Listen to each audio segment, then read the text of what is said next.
If I can get the other speakers to pop up, we're going to have some questions for a couple of minutes, and then maybe if we bring the dogs up now, they're not live dogs, sorry, everyone. We've got some they're not dead either. They're stuffed, as in with stuffing. This is getting worse.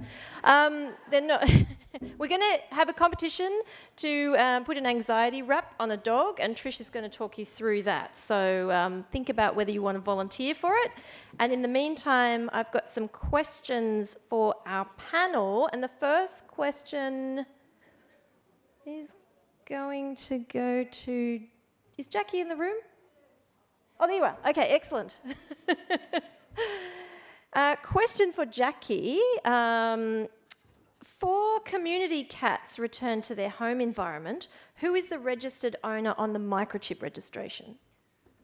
That will depend on the organisations being involved. It may be the welfare agency, it may be the local council. Wherever possible, we're hoping that those semi-owners will consent to be owners. And also, at least the colony carers will have their name as a secondary contact detail, even if the council or the animal welfare agency. So it'll depend on which state and where it is, but there will be a contact there. There's another question for you as well. Why do you think councils and the government in Australia are so reluctant to allow TNR when it's obviously the best solution?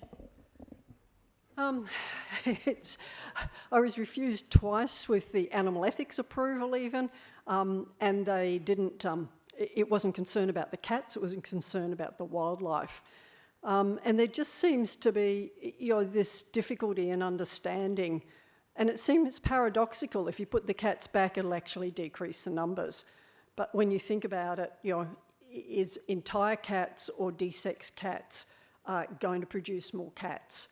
But it just seemed, actually research shows that in Australia, more people have a negative effect about cats and wildlife and concerns about it, and that's because of the publicity. There's an enormous amount of publicity that's come out, despite the lack of evidence in urban areas that cats actually do have any measurable effect on native wildlife in urban areas. Okay, so if waivers are increasing the length of stay, what solution can shelters or rescue groups do to make them more appealing? This is a double barrel. Also, waivers are a legal requirement when rehoming medically affected animals. What other options do you propose?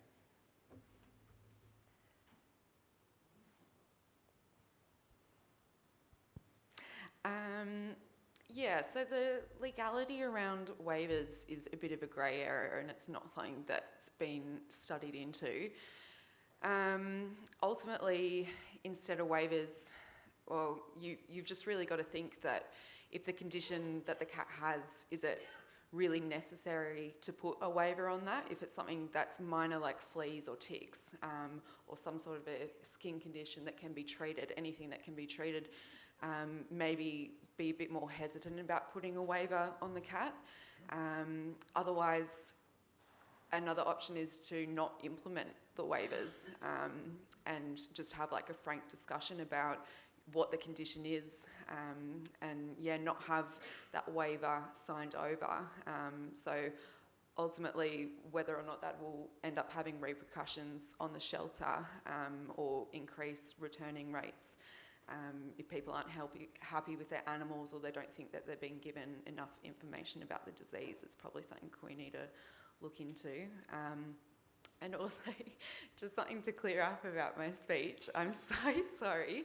I did not mean male tortoiseshell cats. I was just trying to describe that within each category, male versus female, black versus white versus tortoiseshell, these are the most popular, that is the most popular colour, even though it's rare, but not a male tortoiseshell specifically. So sorry about that. It's good someone picked you up on that. It's a good crowd.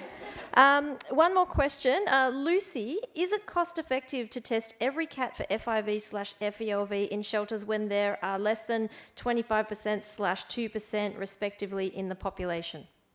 Yes, that's a good question. I guess personally I would feel bad if a cat was adopted out and it didn't end up having FIV or FELV. And the other thing is that there's been some outbreaks in shelters of FELV, which has been quite costly to the shelter itself. So I think approximately a test costs around $10 to $20 per cat, so it's up to the shelter to weigh that up. Excellent. I will cut it there just because we have our 5 stuffed dogs that need to come up and be wrapped. So thank you to our wonderful panel and great speakers for this afternoon. I'd now like to welcome Trish McMillan and her team of amazing dog wranglers, Nell and Di. And can we have 5 volunteers? Is it 5? Have we got 5 dogs? Yeah, We need 5 volunteers. brave people. Yep. Over here? Yes. Orange jacket? Yes, you. You are one of them. Yes, over here. Yep. Lucy? Yep. Lucy, you just got volunteered.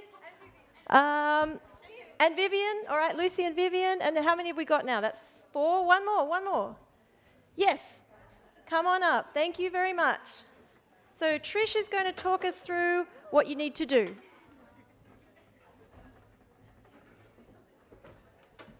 All right.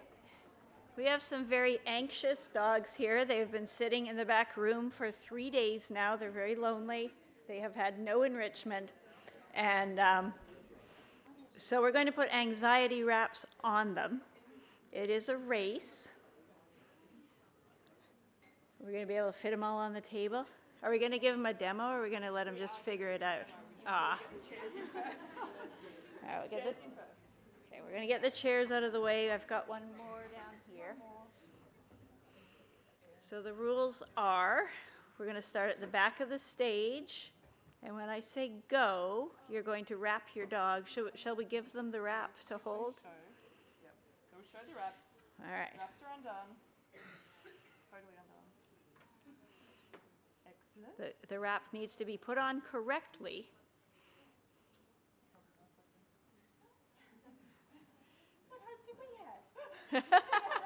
You get to watch this once. Only get to watch it once. Yeah. Belly. Butt strap. So butt strap. Go underneath. Come back. And then just pull on back.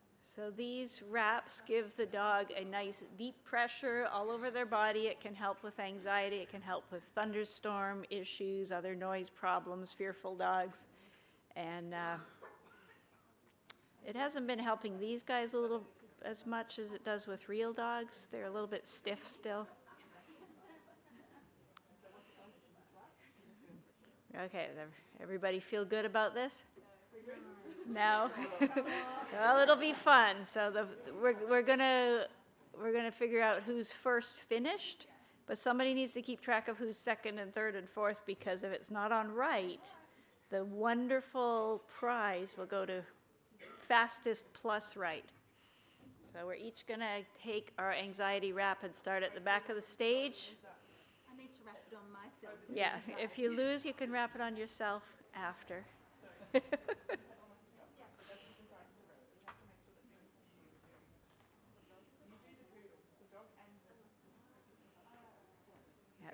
they're all sides. So we're going to start at the back of this, towards the back of the stage. Kids, behind. Maybe you have to be just behind that line. All right, we ready to wrap? On your mark, get set, go. Feel free to cheer, guys. Come on, wrap. Come on. You've chosen your favorite dog, your favorite human. They have to be on correctly. We have Nell filming in case we need instant replay to decide the winner. Wrap. You guys are, come on, let's cheer for these guys. Come on. We got one. Put your hands up in the air when you got it. One, we got a first. Who's second? Just in case, no more messing with it once your hands are off the dog. All right, we got a second. Number 3. All right, surely some of you have this on right. So we need you to judge now if it's... Okay. Neat versus right. All the straps are in the right spot. This one looks good.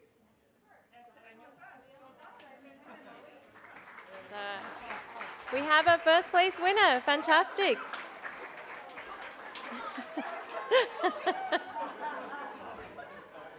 So are we going to give a second and a third? Oh, do we have a second and a third? Okay, who was second?